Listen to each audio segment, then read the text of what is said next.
கர்த்தருக்குள் பிரியமானவர்களே, மே 10 இன்றைய பனித்துளிகளின் தலைப்பானது மேல் நோக்கி பார்த்தல். வசனம் கொலேசியர் 3வது அதிகாரம் 2வது வசனம். பூமியிலுள்ளவைகளை அல்ல, மேலானவைகளையே நாடுங்கள். மாறுகண், வெவ்வேறு அளவிலான கண்கள்.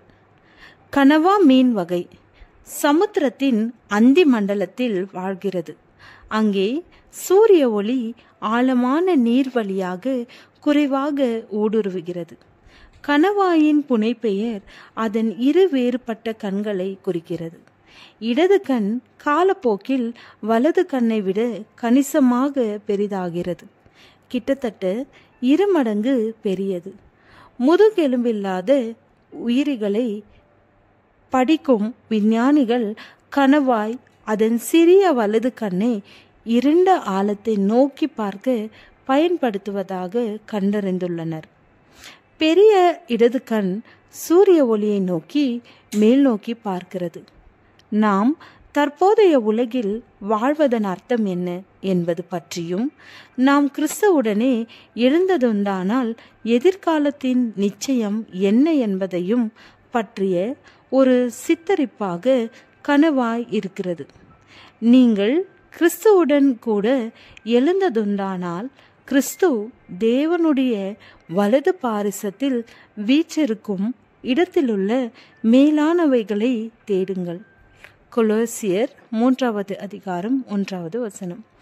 பவுல் கொலோசியருக்கு எழுதிய கடிதத்தில் மேலானவைகளையே நாடுங்கள் என்று வலியுறுத்துகிறார். ஏனென்றால் நம் வாழ்க்கை கிறிஸ்துவுடனே தேவனுக்குள் மறைந்திருக்கிறது.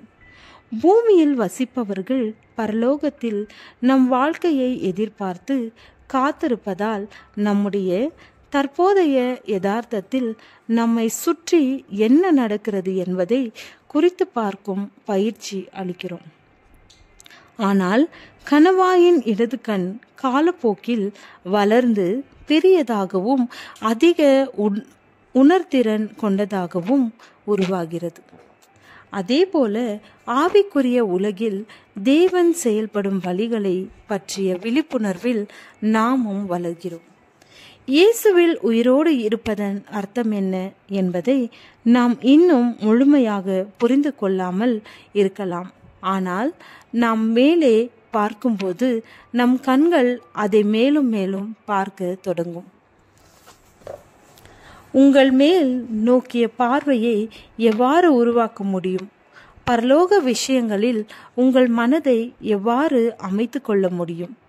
தாவீது போர்க்களத்தில் இறங்கிய போது கோலியாத் சுற்றி பார்த்து தாவீதை கண்டு அவன் இளைஞனும் சௌந்தரிய ரூபமான சிவந்த மேனியுள்ளவனுமாய் இருந்தபடியினால் அவனை அசட்டை பண்ணினான். இஸ்ரவேலனுடைய இராணுவங்களின் தேவனாகிய சேனைகளுடைய கர்த்தரின் நாமத்திலே உன்னிடத்தில் வருகிறேன் என்றார் தாவீது. மேல் நோக்கி தேவனை பார்த்து வெற்றி கொண்டான் தாவீது. நீங்கள் உலகை சுற்றி பார்த்து நடை போடாதீர்கள், தேவனை நோக்கி பாருங்கள் என்றும் வெற்றிதான். ஜெபம். என் மனதையும் என் இருதயத்தையும் உமக்கு உரிய காரியங்களில் நிலைப்படுத்த எனக்கு உதவும். ஆமென்.